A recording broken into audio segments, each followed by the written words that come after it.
I want to talk to you about a myth. I want to talk to you about the Amazon myth in particular, and I want to talk to you about how myths, like the myth of Amazon as a creation of a single genius entrepreneur, alter people's understanding of how the world works and lead people to misunderstand how the world works and leads people not to understand how much government policy matters. And now I want to look up, I wrote a piece about this on Salon this week. A new study confirms what a lot of people have suspected for a long time about Amazon, which is that it benefits a lot from a tax loophole. In fact, the study, which comes from the National Bureau for Economic Research, shows us that at least 10% of Amazon's current revenue comes from its tax loophole, the one where it hasn't had to collect state sales tax for the things it sells online. Now, here's the way it works. Because it hasn't had to apply sales tax in the past, it was able to grow very quickly. Here's what happened. When they did a study, because 5 states began requiring that Amazon collect the sales tax. In other words, 5 states took away Amazon's tax advantage, tax loophole advantage. Actually, now it's up to 19, but they studied 5. They studied California, New Jersey, Pennsylvania, Texas, and Virginia. So they got a cross section of types of states and types of people. And here's what they found. They found that Amazon's online sales fell by nearly 10% when the sales tax advantage was removed. And also, I didn't put this in the piece, but sales went up for their marketplace, quote unquote, where they've always had to charge tax and where they sell more expensive high-end items, but on behalf of other people, other independent retailers. So what does this mean? Does this mean that Amazon would have been 10% less successful if it hadn't had this sales tax advantage all along? Does it mean that Jeff Bezos, the CEO, who's worth a reported $22 billion, would only be worth a little less than $20 billion, $19.8 billion? No, I don't think so. And here's why. Because when Amazon began, a lot of people found it difficult to navigate. They found they had a hard time adapting to its structure and process. It's become much better. Not that it was bad, but remember, the internet was young 20 years ago, too. And even 10 years ago, it was something that a lot of people, particularly certain populations, were not that familiar with. So Amazon was a challenge for a lot of people. But that lack of a state sales tax was a huge advantage. So I would put to you, ladies and gentlemen, that Amazon wouldn't be 10% smaller without this advantage. It would be substantially smaller.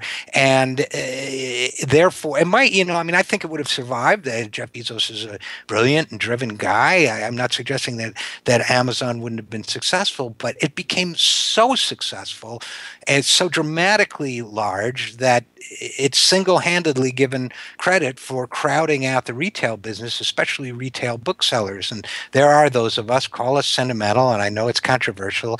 And in fact, maybe we'll have somebody on to debate this, but I think that we've lost a lot by losing so many physical bookstores, especially the small independent ones. So do you know now, by the way, parenthetically, that in the island of Manhattan, there are only 5 bookstores left because of the soaring rents. But anyway, going back to I think when a literary island with such a rich history of literature as Manhattan only has 5 bookstores left, it's tragic. But going back to Amazon. So here you have an entity that had an enormous advantage, leveraged the heck out of that for years.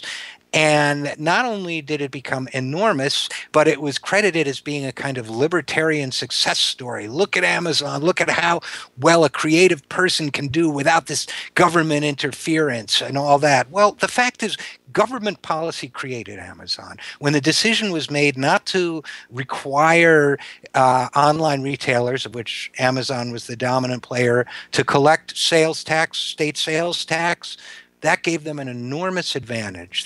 That created an entity. So what we talk about as a libertarian success story is really the product of government policy, including, I would suspect, some very aggressive lobbying. Now, in addition to that, that didn't just create Amazon, it also led to a situation where a lot of independent retailers have been driven out of business.